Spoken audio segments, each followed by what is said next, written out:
Hi everyone, I'm in Ipoh. I'm here on a food trip. They tell me that the food here is really good, so let's go find out what the fuss is all about. We're gonna visit some of the most famous places around here and maybe some hidden gems. This morning we're going for Ipoh Hor Fun at Moon the Moon, Man Zhong Man. So in Ipoh, must have Ipoh Hor Fun. Let's try the soup first. Oh, very nice. Very sweet. It's got that prawn flavor. It's a very comforting bowl of kway teow soup. And the sweetness and the crustacean flavor really makes it very Ipoh. Ipoh is the town for white coffee, and every day you'll be having a coffee. Right now we are going to Jie Cafe. I was told that the kaya toast here is really good. So Jie basically air conditioned, nicely decorated place, very comfortable to have your coffee. It is not the sort of like a charcoal grill toast that we're looking at, but otherwise, coffee is good. I think the toast is really nice and crispy. I also like the fact that they have Nonya Kueh that you can order. Alright guys, time for some Charsiu at Uncle Long. This Charsiu is the best. This is the best Charsiu I've eaten for a long time. Tender, beautifully charcoal grilled. And I think it has something to do with the local pork. It's fresh, the meat is so tender and the glaze is just perfect. Have to talk to Uncle Long. This morning we're having Yong tofu at what looks like someone's house. Early in the morning, all the tables are full. This place is really happening. I was told that this place is actually related to the Big Tree Food Yong Tau Fu, which is very famous. But this place is also very famous. It's buzzing, it's happening. Their specialty is this turnip cake, which is very nice. The fish paste has got a nice handmade quality about them and it's stuffed into all sorts of different things. Overall, a very nice place to have your Yong Tau Fu in the morning. We're here at Kinlung Valley to have the Jiang coffee. Cheers! Wow, it's good. Very smooth, very aromatic Ipoh white coffee. And this is probably one of the most famous places we have it. Here we have the famous kaya toast. So it's very thin. You can see all the butter. A bit different from us, right? I see. Very nicely toasted. It's crisp. It's very light. Lighter than what we have in Singapore, I think. Go, yay! This is the iced coffee. This place is famous for their peanut candy. We were here at 11 and the queue was too long. Now it's 4 o'clock and there's still a queue. Let's go find out what it's all about. 4:20. This is the last package. So we're very fortunate to get the last lot. It looks like this. First thing you notice is the sugar is actually not a lot. You see mainly the peanuts, right? Really crunchy. The peanut is really fragrant. And it's not too much of the caramel, so you can actually eat the peanut. Very good. That's why it's sold out. So one of the things that you really must try when you come here to Ipoh is the nga choi kai or chicken with bean sprouts, because the bean sprouts here are really nice and fat and crunchy. We came all the way out here to Restoran, Tauge, Ayam, Wong, because this is where the locals go for their nga choi kai. So this is my first time eating choi kai. I guess I had very high expectation.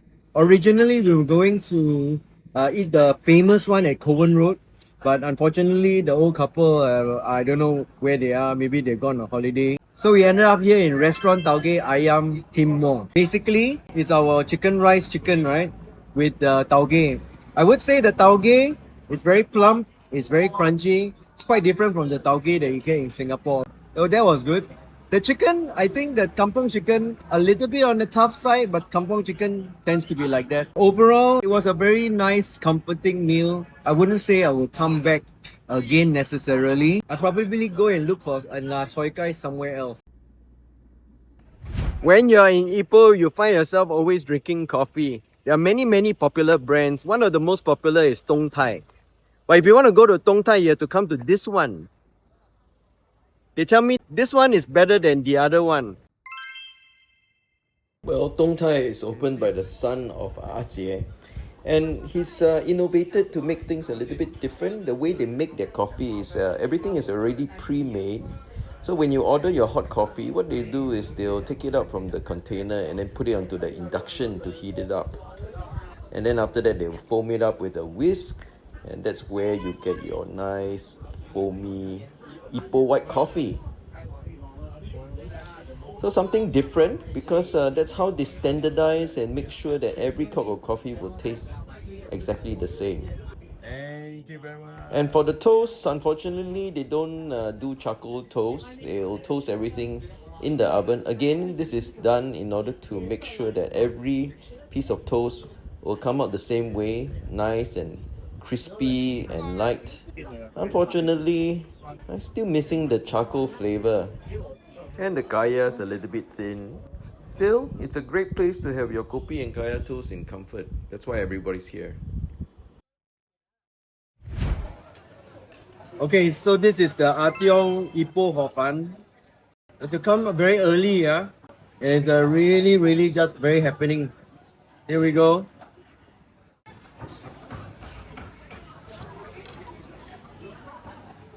Now I know what is the fuss all about with Ipoh Hor Fun. The soup here is really very good. It's got a nice crustacean flavor. It is sweet but not sugary sweet. It's more of that seafoody sweetness that makes this a very comforting bowl of hor fun. I think between Moon the Moon and Tiong, if you only have one place to go for Ipoh Hor Fun, come to Tiong. Ipoh is famous for the bean sprouts, of course, because the water here is so good. The sprouts are nice and crunchy, but not every store has got great bean sprouts. So we're here to check out another Nga Choi Kai place to see what the bean sprouts and the chicken taste like. So this is one of the more modern sort of Nga Choi Kai places opened by a young man. And I think it's opened by this guy. 这个是老板啊? Yeah, so a young man trying to reinvent a very traditional dish. 哦，你是老板啊？对，你好。OK， 你好，你好，你好。这边开了多久了？这里开了差不多1年吧。1年半。1年半左右。哦，以前你也是卖这个的吗？你家庭？以前我也是卖这个的，这个是父亲传下来的。哦，父亲传下来。对。你们家历史有多久？如果当我这一手应该算是有60年了。I enjoyed the tauge here. I found that it was nice and crunchy with a light soy sauce. Very refreshing. And the chicken here is also very good. A little bit more tender than the one over at Tim Wong. So this one is nearer to the city center. So if I want my Nga Choi Kai, I probably come here instead of Tim Wong. But I'm still waiting to try the one at Kowen. I've been using this hand flour brand soy sauce for years. And finally, I'm here at the factory to find out whether they got something even more special. So this is a very traditional soy sauce factory where all the fermentation is done under the sun, which is great because that's the way traditional soy sauce is supposed to be made. And the manager was kind enough to show us the fermentation process and then brought us to the back where they're still using firewood to pasteurize the soy sauce before they sell it. So we just visited Heong soy sauce and all of us bought a few bottles of soy sauce to bring back to Singapore. It is a very special place because this particular one, which is a 3-year aged soy sauce, just won an award in Japan. And what's special about the soy sauce is that they use a different mold to actually ferment the soy sauce, which is why it's so unique. And also the soy sauce is then cooked over firewood, and they're the only ones in Malaysia doing this. Simple groundnuts. You've been eating these all your life, but do you know how it's made? At this factory, they tell us that all the peanuts are sorted out by hand. So they only take out the nice big ones by hand. Better than machine, because if the machine does it, it will miss out on a few. Then the next thing we learn is how it's actually roasted. Roasted over 3 days over low heat. So you can see the ovens are actually not really ovens, they're just big troughs with charcoal underneath. Goes for 3 days and then you get your groundnuts. Now you know.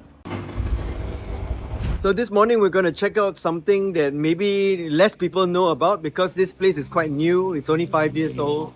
Opened by an artist. This is one of the newer places. I guess you can call it a hidden gem. It's only been around for about 5 years. And the owner here used to be an artist. Because of the COVID, he had to pivot, and now he's making all this dessert. What they tell me is that everything is made without preservatives. Everything is very pure. You know, all these are pandan flavored ones. This is the bun, and they use the pandan, fresh pandan, grind it, and then make it into the skin. Can smell the very nice yeasty bun. Not overly sweet. Very pleasant actually. This one is a steamed cupcake, and you got the steamed kueh also. This is like kueh grocery. Steamed in little 3 cup.